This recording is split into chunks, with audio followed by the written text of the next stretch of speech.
Post போல் சரி ஜெயிச்சாச்சு, உனக்கு அமைச்சர் பதவி கிடையாது, நீ மினிஸ்ட்ரியில இருக்க முடியாது. அப்போ உனக்கு ஏதாவது ஒண்ணு சரி என்னை ஜெயிச்சு கொடுத்ததுக்கு எனக்கு என்ன அப்படிங்கிற ஒரு கேள்வி வருது இல்லையா? அப்ப அது என்ன டீல் நடக்கும்? என்ன டீல் நம்ம கேட்கணும். நம்ம இதுதான் நடந்ததுன்னு நான் சொல்லலை, எனக்கு தெரியாது. ஆனால் ஏதோ ஒரு டீல் இல்லாம இது நடந்திருக்காங்க.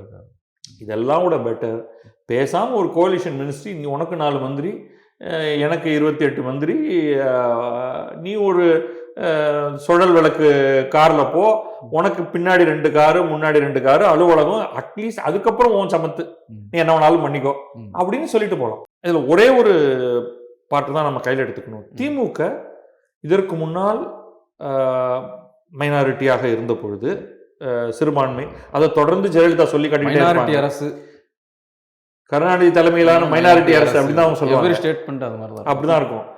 அந்த சமயத்துல அப்ப நம்ம எல்லாருமே எதிர்பார்த்தோம், இந்த இடத்துல ஒரு கோலிஷன் கவர்மெண்ட் ரொம்ப நாளைக்கு பிறகு தமிழகத்துல முதல் முறையாக வரப்போகிறதுன்னு நம்ம எதிர்பார்த்துக்கிட்டோம். காங்கிரஸ் ஏதாவது சத்தம் கொடுப்பாங்க, காங்கிரஸ்ல இருந்து ஒரு சத்தமும் வந்தது.